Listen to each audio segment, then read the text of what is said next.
چپچپانے والے گارے سے، وہ جس میں کہ بدبو پیدا ہو جائے، یہ ساری باتیں کہی گئی. اور سائنس بھی کہتی ہے مٹی سے پیدا ہوئے، کیسے پیدا ہوئے اس میں اختلاف ہے، لیکن یہ کہ ہے مٹی ہماری اوریجن، قرآن بھی کہتا ہے اور سائنس بھی کہتی ہے. اور ہمارے وجود کو جب وہ تھک جائے، مزمحل ہو جائے، اس کی انرجی کم ہو جائے، تو اس کے لیے جو غذا ہے، جو تقویت ہے، وہ بھی ساری زمین سے آ رہی ہے. آپ نے پھل کھائے، آپ نے گندم کھائی، آپ نے چاول کہاں سے آ رہا ہے؟ اچھا بکری کا گوشت کھایا تو بکری کا گوشت کس چیز سے بنا ہے؟ اس نے گھاس کھائی ہے، اس نے پتے کھائے ہیں، وہیں سے تو بنا ہے. الٹیمیٹ سورس آپ کے وجود حیوانی کے لیے جو آ رہی ہے وہ زمین ہے. وجود روحانی کو بھی تقویت کی ضرورت ہے، وہ بھی مزمحل ہوتی ہے، کمزور ہو جاتی ہے. خاص طور پر جب کہ وجود حیوانی کا اس پر غلبہ ہو جائے، تب تو یوں سمجھیے کہ وہ بالکل بے ہوش ہو کر موت کے قریب پہنچ جاتی ہے. اس کی تقویت، اس کی غذا وہیں سے آئی ہے جہاں سے روح آئی، وہ کلام ربانی ہے، روح ربانی. نفخت فیہ من روحی من روحی من روحی، میں پھونک دوں اس میں اپنی روح میں سے. روح کا تعلق ذات باری تعالیٰ کے ساتھ ہے. اسی طرح کلام ربانی کہاں سے آیا؟ اللہ تعالیٰ کے پاس سے. یہ اس کی تقویت کا ذریعہ ہے. اب عام حالات میں کیا ہوتا ہے؟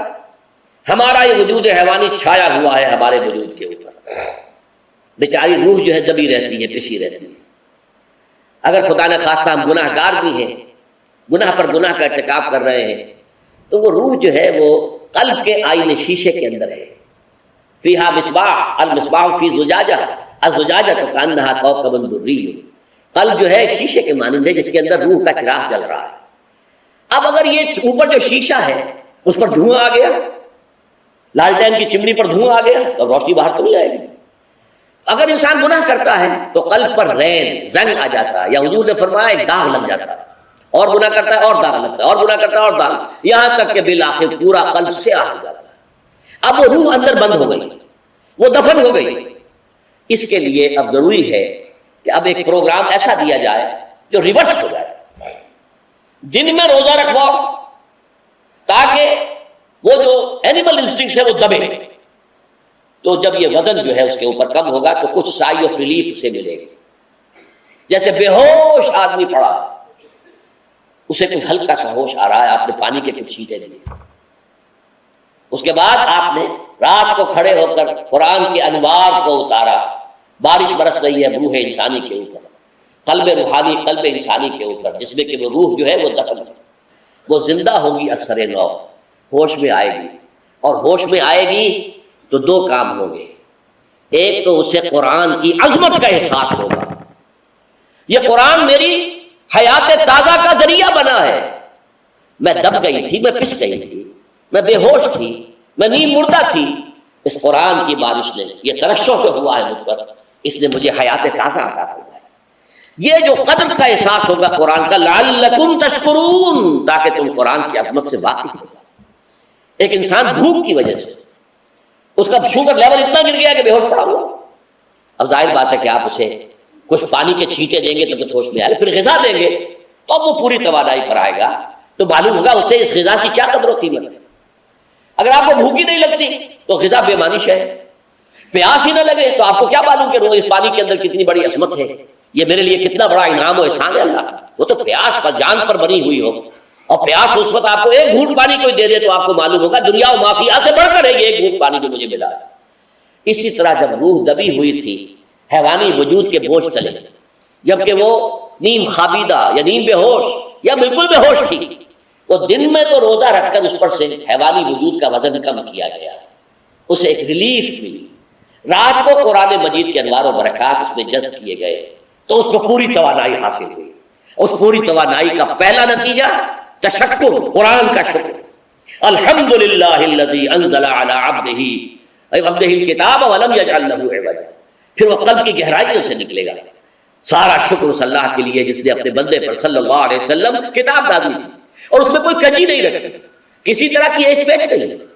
یا تبارک الذی نزل الفرقان علی عبدہ لیکون للعالمین نذیرا. بڑی بابرکت ہے وہ ذات جس نے اپنے بندے پر فرقان نازل فرمایا تاکہ وہ تمام جہان والوں کے لیے نذیر اور خبردار کرنے والا بن جائے. یہ قرآن کی عظمت کا احساس. اور ظاہر بات ہے جس قدر کسی نعمت کی قدر و قیمت کا احساس ہوگا اسی قدر تو آپ شکر ادا کریں گے. کسی بچے کے ہاتھ پر ہیرا رکھ دیا، اسے کیا پتا یہ ہیرا کس بلا کا نام ہوتا ہے؟ وہ سمجھے گا کانچ کا ٹکڑا ہے. لیکن اگر کوئی واقعتاً کوئی جوہر شناس ہو، جوہری ہو، اس کو آپ ہیرا دیں گے تو اسے معلوم ہے کہ مجھے کیا چیز دی گئی ہے. اس کے اندر جو شکر پیدا ہوگا وہ اس بچے کے اندر تو نہیں پیدا ہو سکتا جسے معلوم ہی نہیں. تو قرآن مجید کی اصل عظمت سے انسان واقف کب ہوگا؟ جبکہ اس کے ذریعے سے اس کی روح کو ایک حیات تازہ مل جائے، اور اس طرح وہ پروگرام ریورس ہو جائے جو عام طور پر چل رہا تھا. ساری توجہ اپنے جسم پر، اس کے تقاضوں پر. جسم میں تھوڑی سی پھنسی نکل آئی ہے، بھاگ رہے، دوڑ رہے ہیں اس کے علاج کے لیے. کوئی اور مرض لاحق ہو گیا، بھاگ رہے ہیں، دوڑ رہے ہیں اس کے علاج کے لیے، بڑی بڑی فیسیں بھی دے رہے ہیں. ساری جسم کی پرواہ ہے. روزانہ نہا رہے ہیں اور اچھے سے اچھا صابن لا کر نہا رہے ہیں، وہ جسم کی پرواہ ہے نا، اس کی دیکھ بھال ہے، روح کی طرف توجہ ہی نہیں. یہ ہے وہ بات جو کہی گئی ہے سورہ حشر میں، جسے علامہ اقبال نے پھر اپنے فلسفہ خودی کی اساس اور سورس قرار دیا. وَلَا تَكُونُوا كَالَّذِينَ نَسُوا اللَّهَ فَأَنسَاهُمْ أَنفُسَهُمْ أُولَٰئِكَ هُمُ الْفَاسِقُونَ.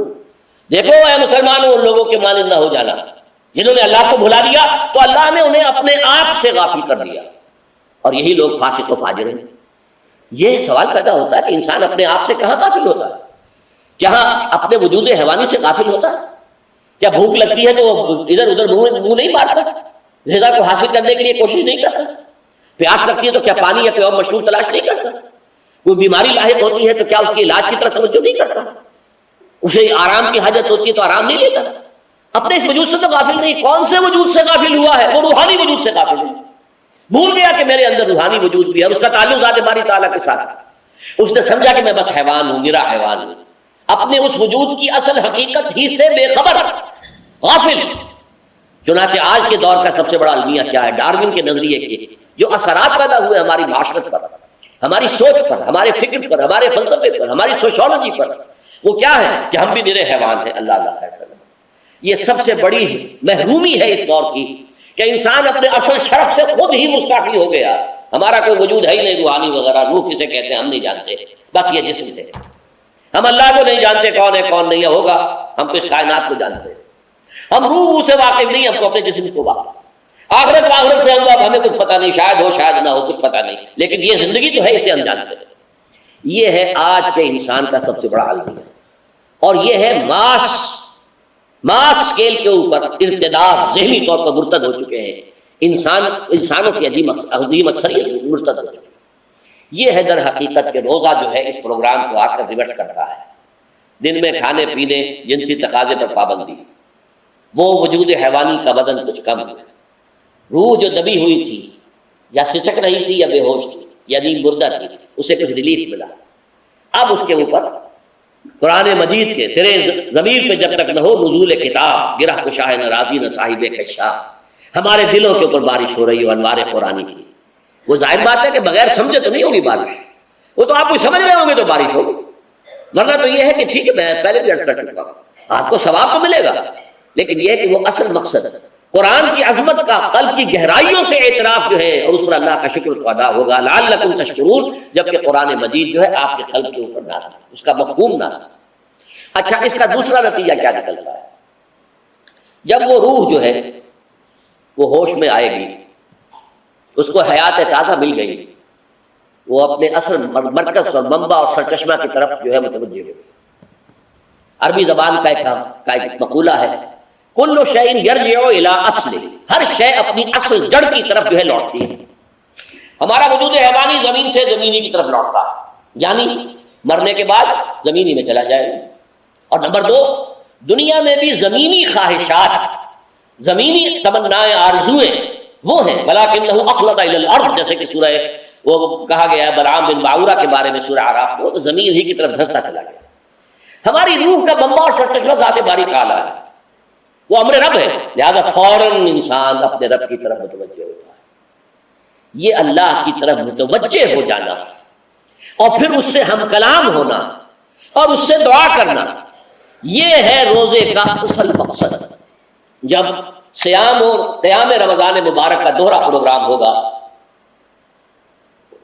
تو روح انسانی یا انسان کا حیوانی وجود اپنے مرکز کی طرف مائل پرواز کا حسن، اس کو کہہ لیجئے اپنے مرکز کی طرف مائل پرواز ہے. روح ہر شے اپنے اصل کی طرف لوٹتی ہے، لہذا یہ اللہ کی طرف متوجہ ہو. یہ اللہ تعالیٰ کی طرف متوجہ ہونے کا معاملہ دنیا میں رہا ہے کہ لوگ کہیں جنگلوں میں جا کر تپسیائیں کر کے غاروں میں بیٹھ کے بڑی بڑی ریاضتیں کر کے کیا چاہتے تھے؟ مجھ کو ہے تیری جستجو، مجھ کو تیری تلاش ہے، خالق میرے کہاں ہے تو، مجھ کو تیری تلاش ہے۔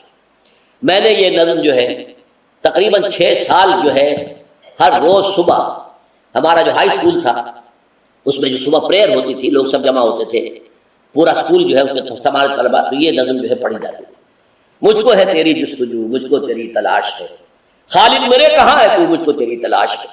روح انسانی چاہتی ہے اللہ کا تقرب، اللہ کے قریب ہونا، اللہ سے رشتہ استوار کرنا۔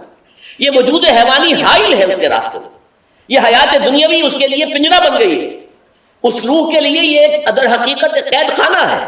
جیسے کہ حضور نے فرمایا کہ دنیا سجن المومن و جنت الکافر، مومن کے حق میں یہ دنیا قید خانہ ہے، اس کی روح جو ہے یہاں آ کر اس جسد حیوانی کے اندر جو ہے وہ دفن ہو گئی ہے، قید خانہ ہے، اس پنجرے میں بند ہو گئی۔ تو لیکن وہ کافر کے لیے یہی باغ و بہار ہے، یہی پر عیش کرتے ہیں، یہی پر مزے لوٹنے ہیں۔ تو اس سے در حقیقت ریلیف ملتا ہے تو انسان متوجہ ہوتا ہے اللہ کی طرف اور دعا کرتا ہے، اللہ سے ہم کلام ہوتا ہے۔ یہ ہے در حقیقت روزے اور رمضان کا جو دوسرا نتیجہ نکلتا ہے اور بلند ترین نتیجہ ہے، اس کا ذکر ہے آیت نمبر 4۔ اور یہ کہ بہت سے لوگ ایسے ہیں جو قرآن مجید میں نظم کے بہت قائل ہیں، لیکن میں حیران ہوں کہ اس نظم کے اندر اس کے ربط اور رشتے کو وہ تلاش کرنے سے قاصر ہے۔ وَإِذَا سَأَلَكَ عِبَادِي عَنِّي فَإِنِّي قَرِيبٌ، جب روح بیدار ہو جائے گی، اسے حیات تازہ ملے گی، تو اے نبی میرے بندے جب آپ سے پوچھیں میرے بارے میں، وہ میرا تقرب چاہتے ہیں، میرا قرب چاہتے ہیں، وہ چاہتے ہیں مجھ سے ہم کلام ہوں، وہ چاہتے ہیں کہ مجھے ان کے ساتھ، ان کو میرے ساتھ ایک نسبت مل جائے۔ وَإِذَا سَأَلَكَ عِبَادِي عَنِّي فَإِنِّي قَرِيبٌ، انہیں بتا دیجیے میں قریب بھی ہوں، میں دور نہیں ہوں۔ اور آیا ہے سورہ قاف میں نحن اقرب الیہ من حبل الورید،